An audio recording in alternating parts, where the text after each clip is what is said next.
you were just sharing you're half Italian and Irish. What a mix. I know, we always make a joke, my sister and I, that we got the good blend of the genetics, where we laugh that if the genetics had gone the backwards way, we just could have been very two unfortunate looking humans. We're here with Bek Antonucci. She is an emotional wellness coach for women. She's currently in Bali. Gosh, we've had such a great start to the episode already. There's 3 primary core wounds: rejection, abandonment, and betrayal. And you can sit in the question of just asking yourself, if you were to give just that one key advice, that one piece to unlock the keys to your queendom for the listeners, what would that piece of advice, that key be for everyone right now? Welcome to the queendom. And we are back with keys to the queendom. I'm here with the beautiful back. Good start tomorrow. I was just saying before, okay, we are here with Bek Antonucci. Did I do it right? Yeah, you got the last name down fact. We're here with Bek Antonucci. She is an emotional wellness coach for women. She's currently in Bali. Gosh, we've had such a great start to the episode already.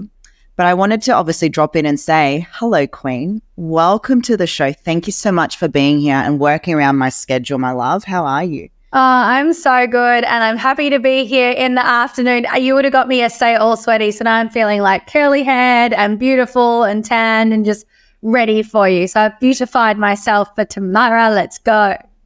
I appreciate you. And if you guys are going to watch this episode, she's been in Bali for the last 4 months, and you were just sharing you're half Italian and Irish. What a mix. I know, we always make a joke, my sister and I, that we got the good blend of the genetics, because my mum is incredibly pale skinned and I'm very, very tanned. My dad has a very big Italian nose and I have like the lovely Irish nose. So it's just worked, where we laugh that if the genetics had gone the backwards way, we just could have been very two unfortunate looking humans. Well, I think you're an absolute babe, and it's just beautiful to have you here. We were just saying before what you've been really called to share, and I think it'll be really nice for everyone to, first of all, get to know you more, your story. Keys to the Queendom is really big on embracing hardships and sharing people's empires and, what you've traversed through. And then I guess we'll go into what we're really sort of feeling aligned to share. Yeah, let's go. So dive into a little bit about who I am. Where are we at? What are we doing? I would love to hear where you've come from, my love. What's been your biggest, pinnacle moment, and, how you became who you are now as a emotional wellness coach. Yeah. So my journey really stemmed when I was 14 years old. I went to a prestige all-girls school in Perth, Western Australia. And I'm not from a wealthy family, but I went to a very wealthy school, and I was bullied horrifically basically every day for 5 years. And I attempted to take my own life because it was just really traumatic, really painful, really shameful. And that was really where the seed of all of my trauma began: the fear of not belonging, the fear of not being good enough, the fear of rejection, being in this place where if you're someone that's gone to a private college, or especially a private all-girls school, success and wealth are the two popularity and wealth are the two pinnacles of success. And so I didn't have either of those, and I just would constantly sit and think to myself, what is wrong with me? And so I spent my young adult life running from this wound, not knowing what a core wound is, not knowing what our subconscious beliefs are, not knowing what an internal narrative is. But I used to think I can't be all those things that the girls used to scream at me. And I spent from age 16 to 31 running from my trauma, running from my shame, running from my embarrassment, running from my humiliation, running from all of my fears. And I believe the more that we run, the more that we further perpetuate the wound that we're running from. So I was literally hit at 19. I had a boyfriend that I was madly in love with. He punched me in the head with a closed fist and assaulted me. I felt very embarrassed, very humiliated, very ashamed. Really amplified my core wound of rejection. I didn't know, again, what a subconscious narrative is, what a core wound is, what unconscious beliefs are. So I didn't know that I was running from pain, but I was like, well, I'm going to go and make myself feel better because that's what society tells us to do. I got into the fitness industry. I ended up with a disordered eating pattern for 10 plus years. Again, very embarrassing, very humiliating, very shameful, very traumatic. Not realizing that it had come from the core wound of running from rejection. And at age 25, I slept with a friend who promised me that he was STI free, and he transmitted the herpes virus to me. So that was kind of the rug ripped from under my feet of, I've been running from something my entire life, trying to not be what they told me that I am, embarrassing, disgusting, ugly. And I just keep attracting in all of these situations, circumstances that are humiliating, embarrassing, and that make me feel disgusting, ugly, like a horrible, unworthy woman. And the herpes virus was really my greatest gift in really, really strange wrapping paper, where I couldn't run from it any longer. And I had to confront my core wound of not belonging and fearing rejection so that I could really own who I am as a woman and express myself courageously. Wow, my love. Just wanted to drop in and just say, like, you're incredible. You're amazing. I resonate as well. I went to a private girls' school, and when I was there, I came from a poor background. And I remember when we left the school, a girl came up to me and goes, I hear you're leaving because you don't have money. And I know, based on what you've been talking about when it comes to trauma and core wounds, for those who are listening and for those who may not know what core wounds are, what would you explain to someone who's completely new to all of this on what your understanding is, and how have you healed through it? Yeah, so for that person listening right now, there's 3 primary core wounds: rejection, abandonment, and betrayal. And you can sit in the question of just asking yourself right now, if I did have one, and we all, like, we're human beings, there's no way to escape this human experience, even if it doesn't matter if it's small t trauma or big capital T trauma. There's something that's occurred that has created that sensation within you, and one that you'll probably primarily identify with. And you can feel into what significant life events have occurred that have activated and or created that wound. For me, it was bullying. For some of my clients, it's their primary caregiver, either mother or father, leaving at such a young age, which creates a feeling of abandonment, or a primary caregiver having an affair and then leaving the family household, which creates the core wound of betrayal. There's something that's occurred that's activated that, which will be your primary core wound. And so the person can sit in that for themselves. For me, the identification of it was when the herpes virus came on my path. It was I'd tried to run from my pain my entire life, and I just thought, if I could just be better, if I could just lose the weight, if I could have the perfect fitness body. I know you and I resonate with the fitness conversation. If I can be a bodybuilder or a sports model, or have the abs, or I do all the sexy gym photo shoots with the lingerie and the dumbbell. I had all of it, the validation on Instagram, all the likes, the wealthy partner. I was always working to get something that I thought would bring me something. I thought it was happiness, but ultimately it was deep internal self-acceptance of who I am as a person. And when the herpes virus hit, I couldn't run from my lack of self-acceptance anymore, because even though it wasn't physically present anywhere on my body, it was so loud, like a siren in the back of my head that would scream at me all day long. No one will love you. You have herpes. Men will never choose you. You have herpes. Your sex life is ruined. You have herpes. You'll never have friends again. They'll all reject you. You have herpes. And it was so loud that I couldn't pretend that I couldn't hear it. And so I would sit there and think, how can I fix this now? Because I've tried everything and I actually can't fix this thing. Like, I tried all the holistic ayahuasca, all the natural plant remedies and all the things. And it got to a point where I realized there is no route that I can go on, no person that I can pay that will support me to, I'm doing air quotes right now if you can't see me right now, that can support me to fix this. And my fixing is in the acceptance. And I asked myself, like, what is it amplifying to me? And when I really sat with that question, it was like, Bek, what have you been avoiding your entire life? And as I backtracked through my journey, I realized, oh my God, this is just amplifying all of my fears that those girls put in my head from age 14, that I'm not good enough, that I'm not pretty enough, that I'm not skinny enough, that I'm ugly, that I'm disgusting. All of those things are attached to the herpes virus, but the herpes virus didn't exist for me at age 14, and yet all of the thoughts attached to the herpes virus did. And that was my almost awakening moment of, now I get to go down the personal development journey and this internal introspection journey and heal this, because there's nothing outside of me that can bring me the acceptance that I crave, because I've already done that. Yeah. So you were saying before you were running away from the pain, and did you feel that this herpes virus experience and what you went through was your blessing at the end of the day that has brought you to where you are now? Is that right? Oh yeah, I say that herpes is the greatest, and it was the worst, but now the greatest thing to ever happen to me. It's like my saving grace and a gift wrapped in the weirdest wrapping paper. I love watching your Instagram too, beautiful, because you talk about it. You are so open about sharing about it. And I know someone who's got the herpes virus. I can't say who it is, but actually, well, again, from being private for herself, I know that person that she is with now, they both share with her. She has found love, and after experiencing that, when you were going through it, and this was your ex-boyfriend at the time, did you ever confront him afterwards? And since then, what has that changed in your perception of finding love now and embracing all of you? Oh yeah, I stayed with him for a good year and a half on off out of fear of no one else choosing me. I just, as this diagnosis came in, I decided no one's ever going to love me again. He's reassured to me that he loves me, that he chooses me. I had a big fear of not being chosen, not being worthy, not being chosen by a man. So when he was reflecting back love and appreciation and desire, I just looked at him and thought, well, this is my life forever now.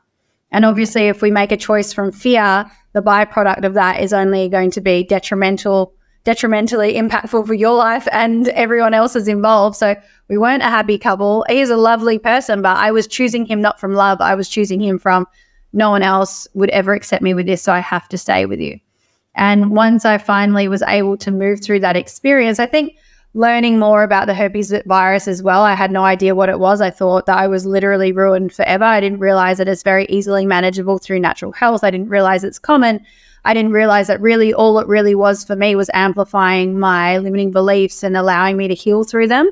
But so after years of avoiding really facing off with it, once I realized it was very, very easy to live with and very easily manageable through natural health, and that the only thing that I really have to do to attract love is love myself and be my most vulnerable, authentic self to the external world, then I'll only ever magnetize towards me the people, the clients, the friendships, the love that I actually deserve and desire. That the herpes virus has no impact on my intimacy, my sex life, or my love life whatsoever, which is powerful.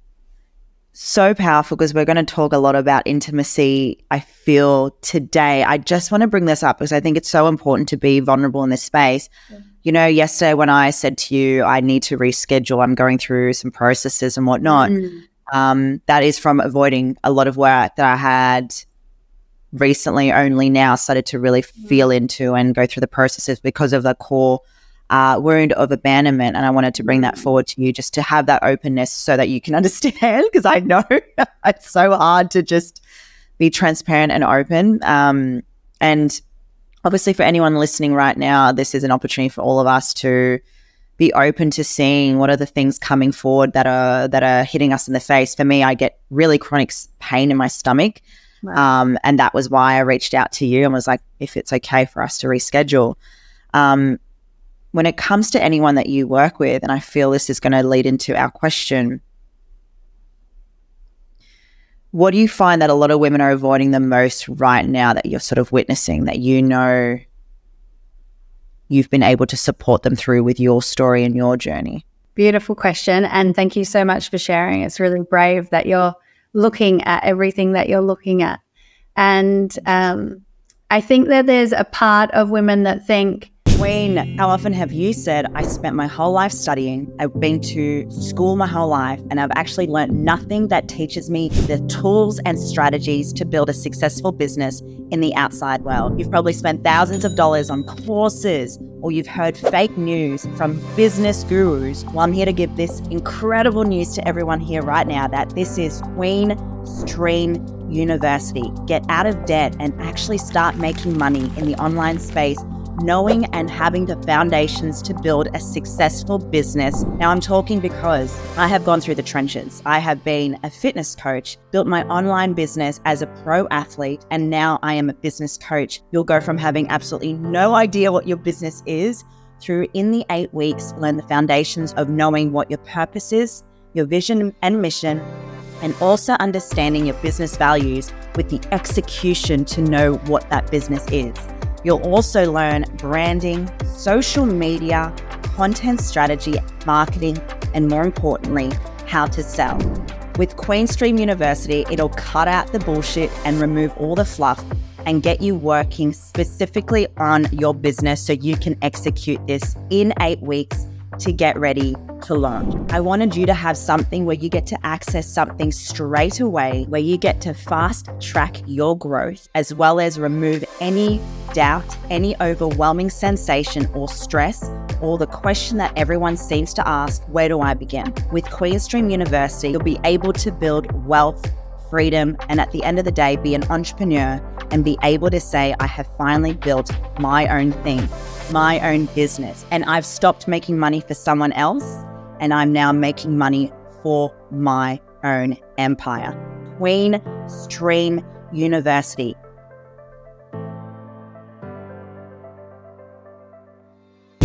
Obviously, you are successful in society's eyes. And there's that part of you that's now activating that sense of bravery to look at whatever's here for you that you've been avoiding, because you know it's actually going to amplify your life, and it doesn't take from your success. It doesn't take from your career. It doesn't take from how I see you and experience you. But I think there's a fear there for a lot of women that they'll be perceived differently if they were to really acknowledge that there's something there that they get to look at, or that they're running from, that the external world will perceive them as weak, or it will impact their identity in some way. There can also be a massive fear of like, if I've never gone into it ever before, what if I go into it and I can't get out of it? What if I'm like stuck in pain or stuck in sadness, or I don't want to be sad. So if I feel any kind of sad emotion come up, I'm just going to push it down.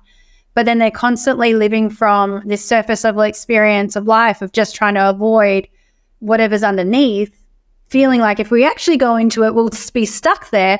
But the truth is, when we go into it and we fully express it and allow it to move through our body, it won't keep looping. But that can be a lot of their fear of like, oh, what if I finally go into it and it just like puts me out of business in terms of life for a really long time, or I can't handle the emotions that are attached to whatever it is that I'm avoiding, or there's just a deep thought of unworthiness attached to whatever's in there. Like, oh, I don't feel good enough. And if I was to really address what's here, that's just going to amplify this feeling of not feeling good enough and not feeling worthy. But on the other side of going in, there's so much beauty available once you're through it. And I guess this is what I feel really called to speak about, you know, when people go through this healing journey. You're right, there is this stigma where they're going to stay stuck in there and they're always going to be in the pain. But on the flip side, there's pleasure, there's intimacy. And I find that's where I find a lot of women right now are sort of in this process. Even myself, not long ago, I found that I was very much struggling to be intimate with my partner because I think I was too much in my head, and I haven't really been, you know, going into my heart as of what I have been as of late. Tell me what your journey has been with intimacy and loving yourself and accepting yourself, obviously through everything you've gone through, and what you've kind of seen also come through with a lot of women that you have been speaking around, where they have been in their head and not being able to really experience full intimacy. Yeah, I think it's a process for all of us. And I won't lie, I would say it's definitely one that I'm still in. I think that there was a young, innocent, beautiful, there was such a, I hate this conversation around femininity, because I just think if we're women, we are feminine.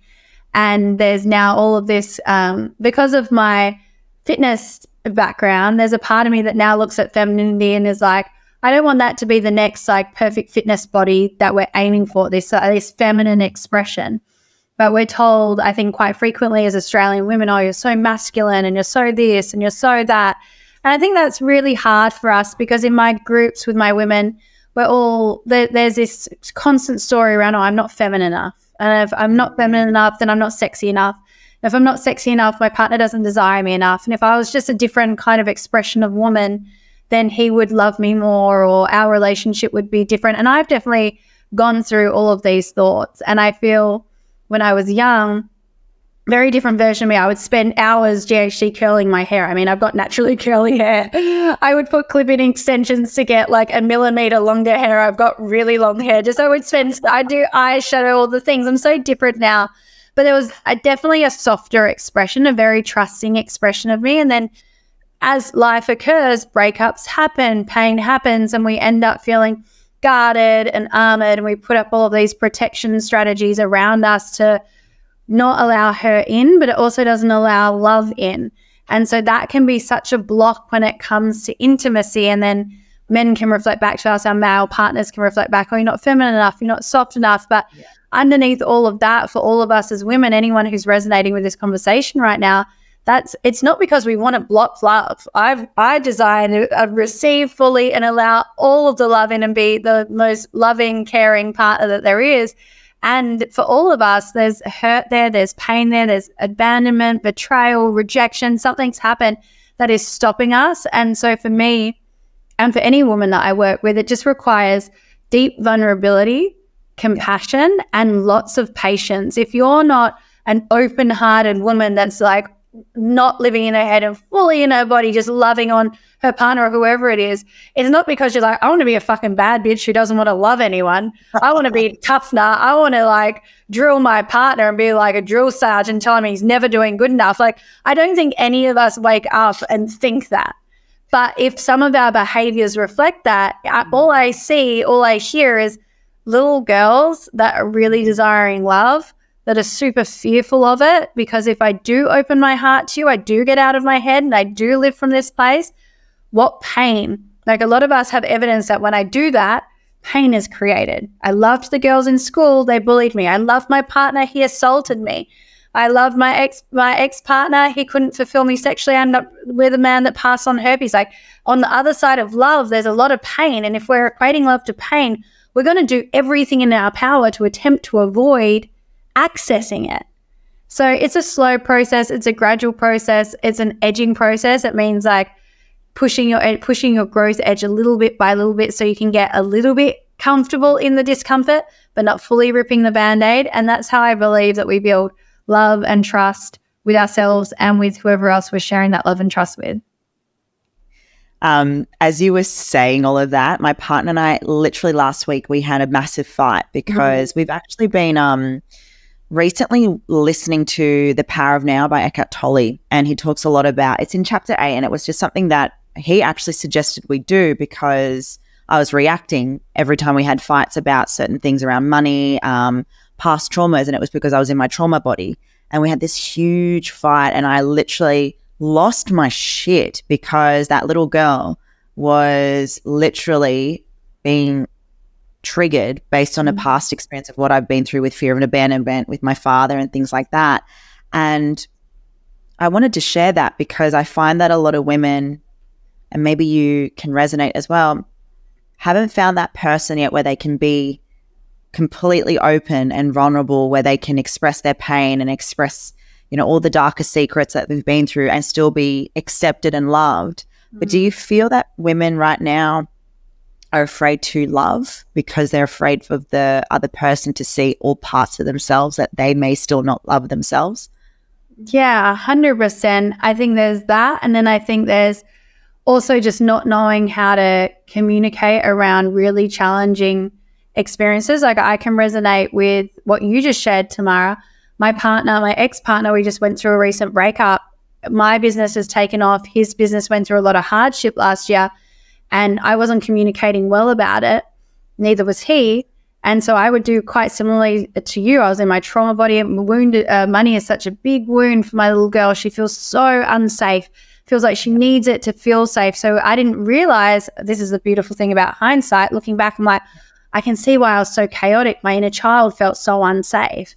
And so I would just blow up because I felt like his financial hardship was creating a lack of safety for me. His logical masculine brain is like, your business is killing it. How the hell do you feel unsafe? So he feels like I'm being rude or unkind or uncompassionate. And in retrospect now, I can see his side and mine. But at the time when the trigger is so big and so loud and it feels so real, these little girls have lived within us our entire lives. These little girls went through, for a lot of us, deep pain around the fear of there not being enough money. So as an adult, even when logically, remember, you can't talk, you can't rationalize to a person living in survival. You can't speak logic to a person in survival. So your inner child, when she's blowing up at your partner last week, when the conversation's around money, or me all last year when the conversation's around money, the logic can say, but your businesses are doing great. Like, what? How the hell are you even getting mad at him? But the inner child is like, I'm so unsafe. There's not enough money. I'm not going to be okay. And you're making me not okay. You're the problem. You're the villain. You're hurting. You're harming me. Even though there's no actual hurt and harm, the emotional pain is there. And we're just not taught. In hindsight, I'm just like, whoa, that was such a courageous conversation.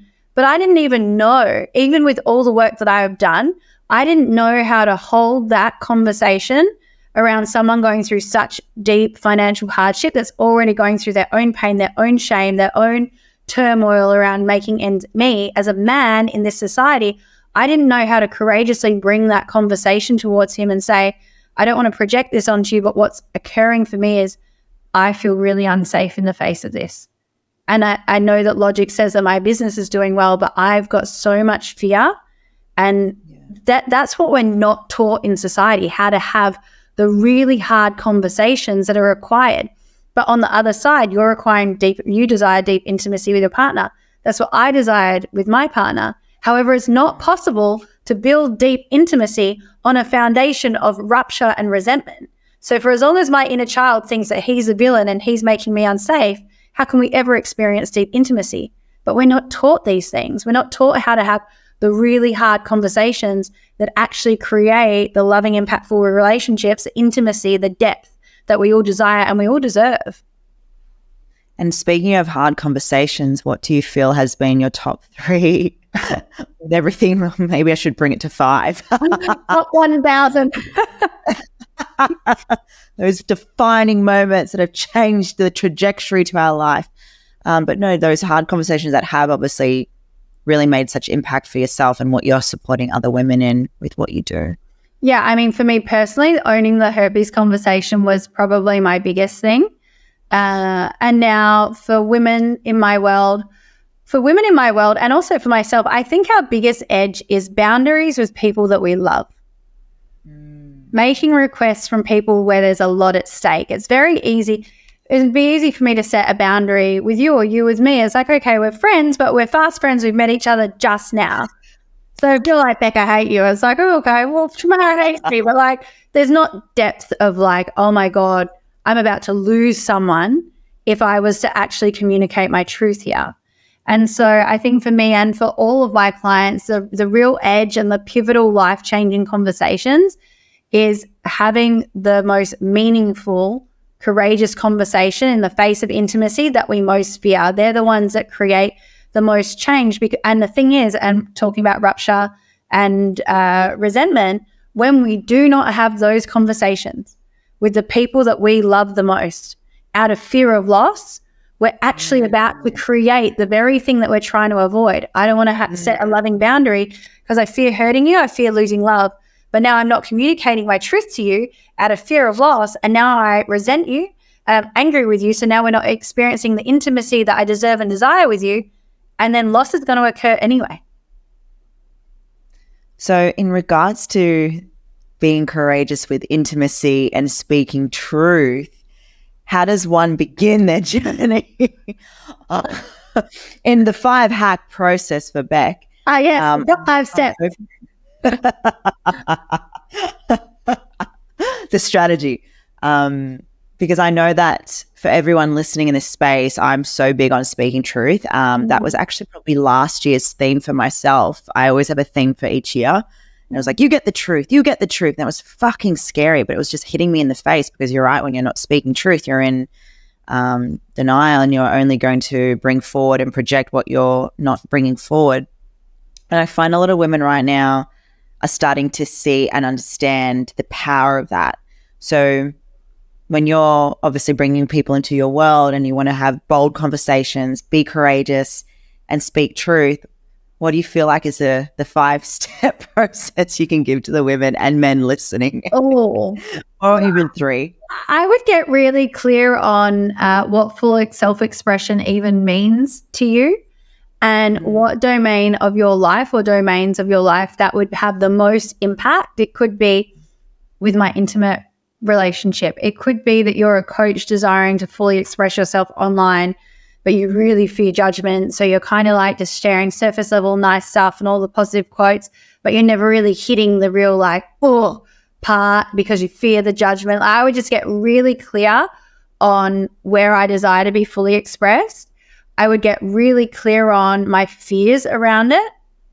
That would be my next step. Like if I'm not communicating vulnerably to my partner, why? It's not because I just don't want to. There's something that's holding me back. Let me get really clear on what that is, and then get really clear on the cost of continuing to remain the same. If I don't communicate vulnerably with my partner, what's that going to create for? Well, look, Jake and I are not in a relationship anymore. So there are big costs attached to not using our voice. If you're a coach, it's like, I've got this really important topic on my heart, but oh my God, if I do speak about it, so many people are going to love it and some people are really going to not, then that's going to amplify my core wound of rejection, not belonging. But what's the cost? Well, maybe you're a struggling coach right now. Maybe you've just got a small business, but you know you're capable of a huge business. Maybe the cost is that you constantly struggle. And what is the benefit? This is speaking to everyone's very logical, conscious mind right now. But what is the benefit of you actually activating, giving permission to this full self-expression? So it would be like if you're a coach, a multi-six-figure business. If you're in relationship, deeper intimacy, more meaningful sex. Your partner coming home from work and you just being so excited that he or she is there. And then your fifth step, because you asked for 5, is no, that's okay. I love it. What is the first action step that you can take that would just move the needle one notch? Because people can put themselves into a state of overwhelm and take no action because we write a list of like, oh my God, I've got 50 things to do before I'm ever fully expressed on the internet, or 50 things to do before my partner and I are ever experiencing the kind of intimacy that I crave. But if you could just move the needle one notch, remember that's like progress over perfection. One step forward is still forward. And if you can just take that first action and then once that is complete, then think about the next, you're actually going to start to create positive, effective change and create momentum so much sooner and quicker than what your ego mind, your personality self is telling you that you could right now. I appreciate your beautiful process there, my love. This just came to me just then, my love, and that was around rejection and also the bullying that you went through with those girls. Did any of those girls ever speak to you in it, like recently, since obviously you sharing a story? Because I've had some of my bullies reach out to me years after expressing, being bashed and whatnot, and they've apologized and said that they were really sorry. And so I just felt really, really called to ask if they've ever reached out, or if you've ever reached out to them or forgiven them. It's so nice that they reached out to you, and I really love that they apologized. How did you feel when you received their apology? I felt really appreciative of it because I didn't have resentment. I forgave her. I used it as a way of expressing to my followers then. It was why I started boxing, was because I was bashed by this girl. And to be honest, I never thought I would hear from her. And it was never from a place of like, she did this, so this is why I'm doing this. It was like, I was fearful for my life. And she reached out for me. And so I thought that was a really beautiful process in itself, because I think we both just were really young and, going through shit. So it was really amazing. But yeah, have they ever reached out to you, or have you ever wanted to speak to them or share to them? Yeah. So my primary bully started as my best friend, and then she flipped on me and turned everyone against me. And at 21, she added me on Facebook, and I sent her a really heartfelt private message about how hurt I was by what she did. And she wrote me the nicest, most lengthy email back. Even I found it in my Facebook DMs a while ago where someone in Bali was asking about it. I'm like, I'm pretty sure I could find it in Messenger. And she was like, I can't believe a 21-year-old wrote that. So she wrote me that. And then I've had 2 other experiences when I've shared about bullying online.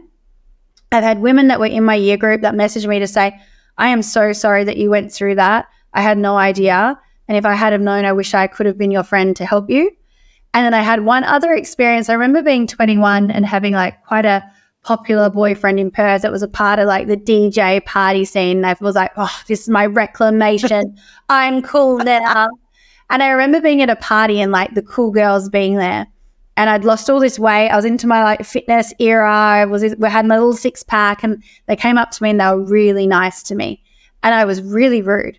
And one of them, I'm not sure if she stopped me then or she sent me a message on Facebook, but she said something and I was rude again. And she was like, I'm sorry, Beck, are you upset with me for something? And I was like, I don't even know why I think I said something along the lines. Remember, I'm 21 at the time, but I was like, why would I be nice to you? You were awful to me. And I had a distinct memory of this girl being so unkind. And she said, I'm so sorry that you are remembering that, Beck. I don't even remember engaging with you in high school. And that was like, and I really believed her when she said it. And it was such a moment for me that my primary bully kind of rallied everyone else around her to join in. And maybe my perception was that everyone was bullying me, including that girl that I was rude to. But her truth was she didn't even remember interacting or engaging with me, not once. Wow. And then what happened after that? I think that was kind of like a awareness point up for me of like, do I really want to hold and harbor this resentment my entire life? Maybe. And I really sat in the question of, well, if I was would I prefer to be friends with the bully and just stand behind her and at least be included with everyone? Or did I want to be bullied? And I'm so grateful that was my experience because I've come out with so much strength from it. But I'm sure my 14-year-old would have said like, I want to be cool and like have friends and be accepted and just like, let the bully do the bully and I'll just stand behind her. Like we are talking to 14-year-olds in a private school where popularity is the pinnacle of the mountain. Like I can't judge a 14-year-old. Yeah. And it just comes back to what you said before around speaking truth and just connecting all the dots and events that have happened. If you were ever to speak truth to anyone now that have hurt you, what would you say? You know, I think I have had all my clearing conversations with everyone that I feel like anyone that we hold resentment towards, that we get to have that conversation to clear the energy and to cut the energetic cord that lives between you and that person. But if there was someone that I hadn't had a conversation with that had come across my path, I'm 35 now, and we're talking about our lives, I think I would say, hey, you open to me sharing my experience of what occurred when we spent time together at age 15 and how that impacted my life and the pain that it created. And I would probably share my gratitude towards that person.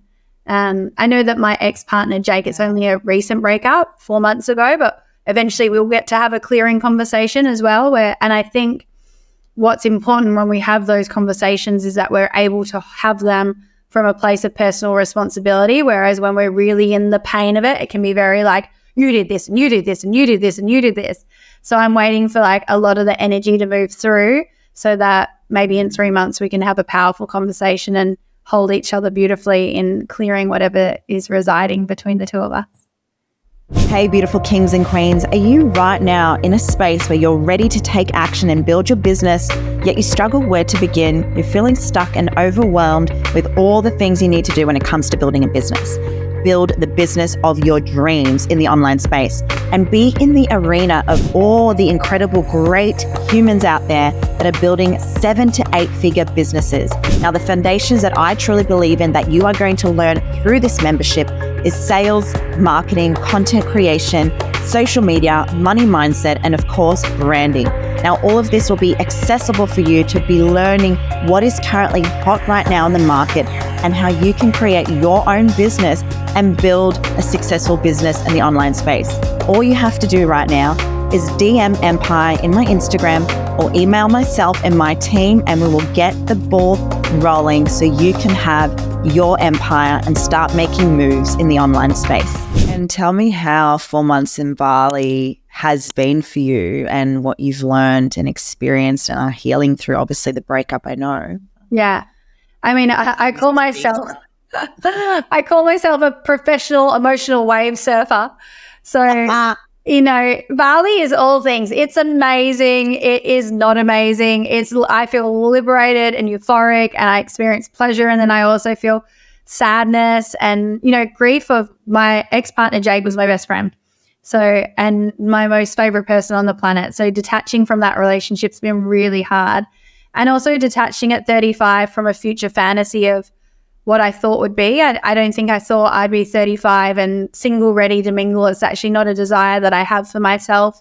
So I really had to sit with myself and be with the expectations that I was holding about life, letting go of the thoughts of like, he loves boxing, I love boxing. I kind of pictured our cute little boxing babies and all those things that you get to in a breakup, let go of and grieve and say goodbye to. And I've just been meeting new parts of myself, really connecting deeply with my desires, navigating like anger and resentment as it's come up, looking at the places where I really lowered my standards or settled or said that things were okay. Oh, I love your cat. Said that things were okay when they weren't okay.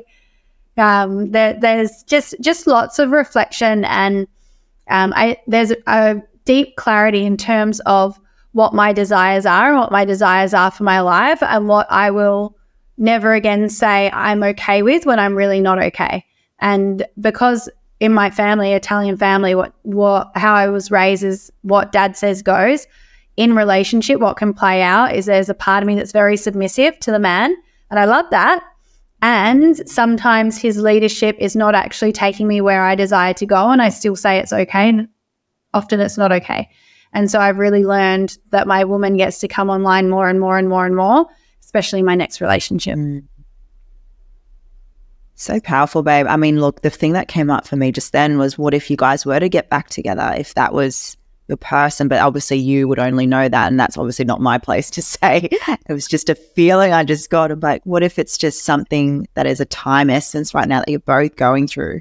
How intuitive are you, I guess, with,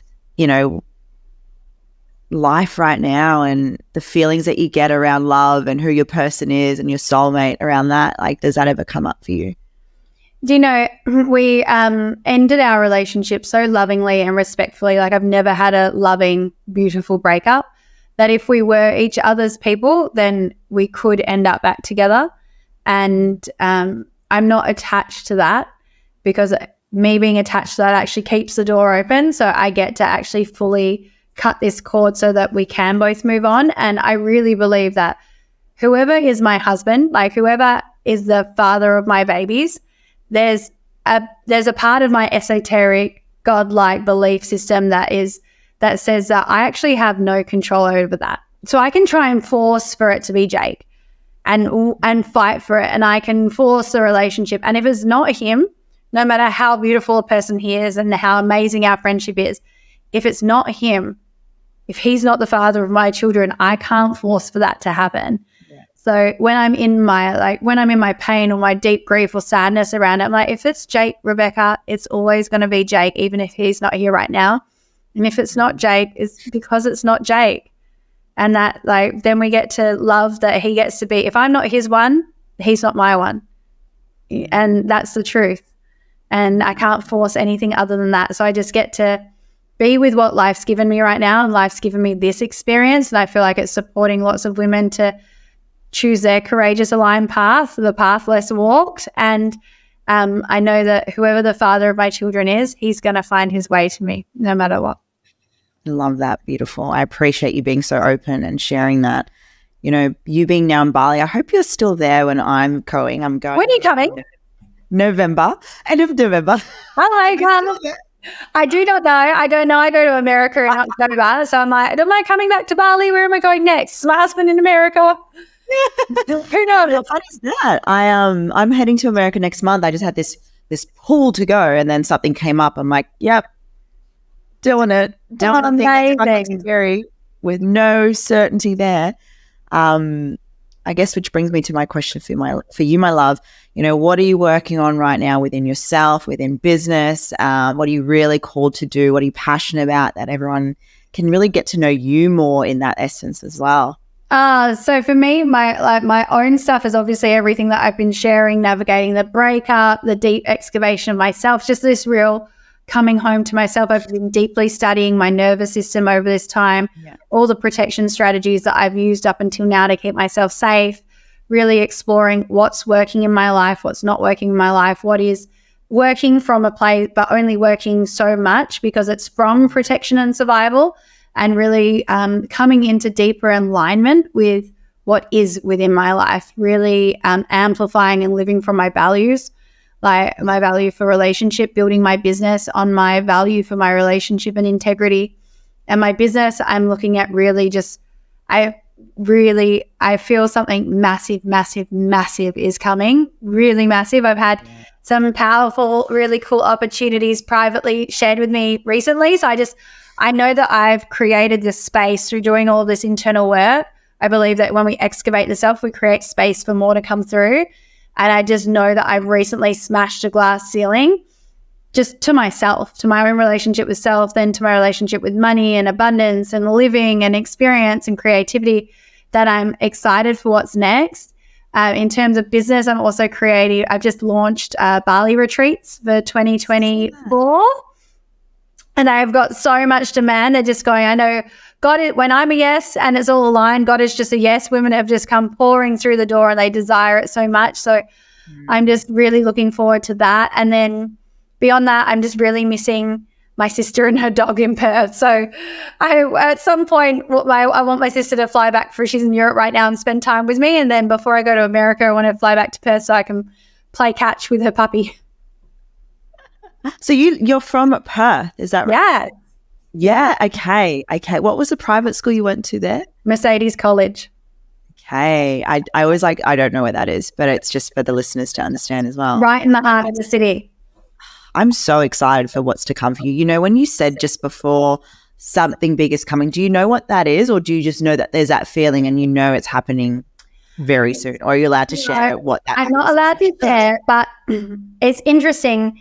I keep getting really big opportunities that at the last minute drop off, whether it's a huge podcast with millions of followers, or it's a reality TV show, or it's a news article that goes out to 14 million people. But every time the opportunity comes and drops, the bigger opportunity comes next. And I recently had so I never get attached to it coming through, but I've had some, air quotes right now, big opportunities come my way. Whether they come through or not, I just know that when the right thing comes and it goes through, it's going to be huge.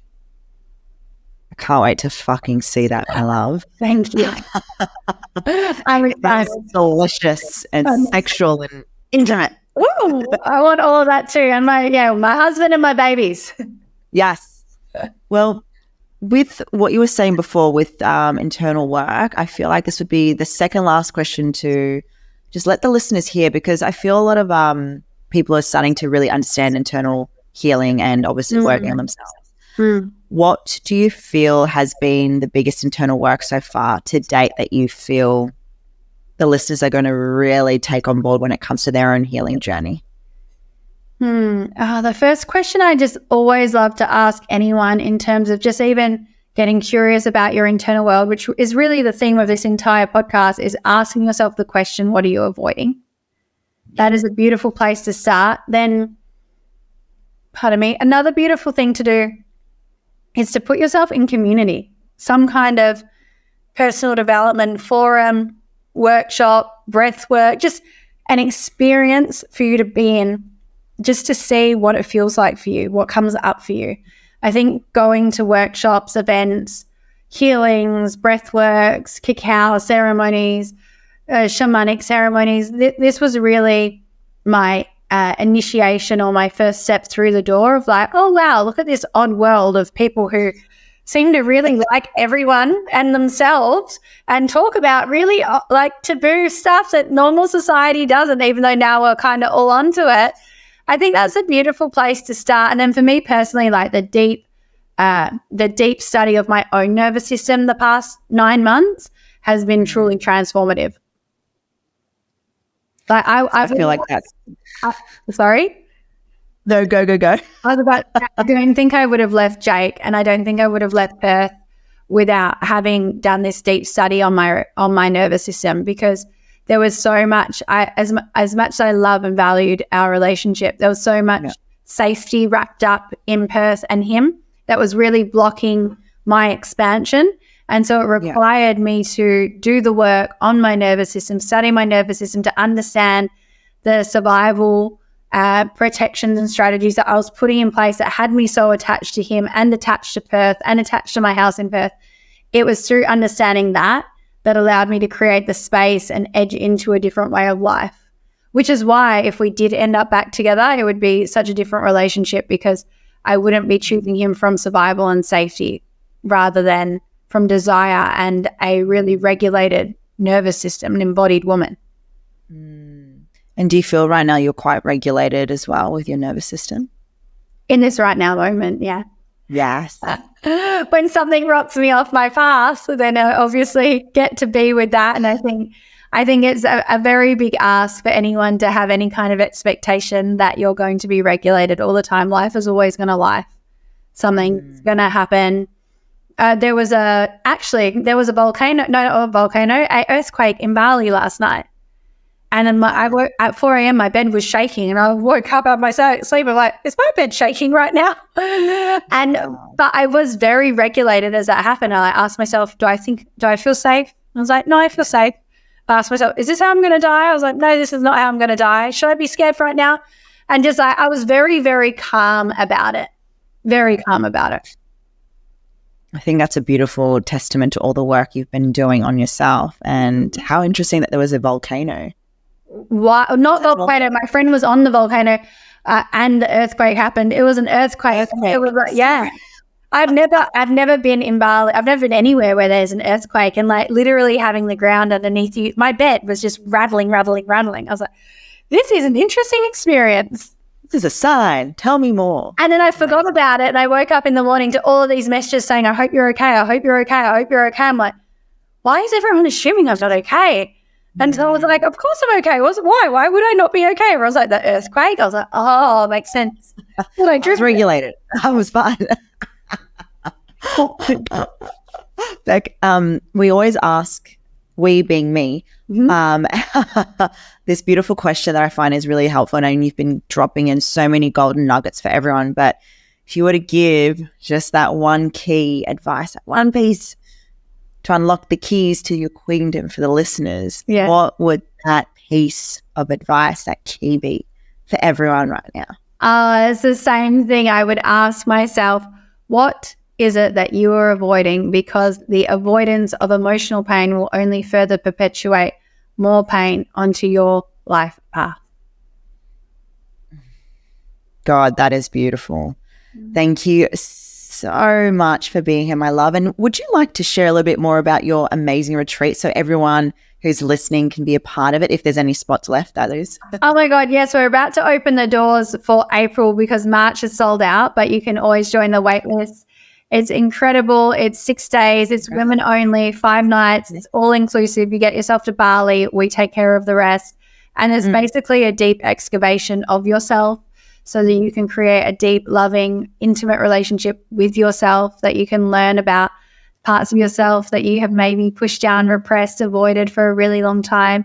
And we take you on a beautiful journey, essentially to crack you open so that you have the space, like I spoke about before, to actually be available to your pleasure, to your desire, to allow your heart to lead you and for your truest truth to reveal itself and speak to you. I think a lot of us are craving to live from our own internal knowing and to get out of our head and to live from our hearts. But it's very hard with the noise of society and just the monotony and the routine of life. So this is to strip all of that away so that you can actually hear your own internal knowing speak to you, and it comes from an internal felt sense of knowing in your body rather than your mind thinking, would I like this? Do I want to live my life this way? What do I think? What will make me happy? Just feeling into your body and allowing the desire that lives and breathes inside of you to lead you.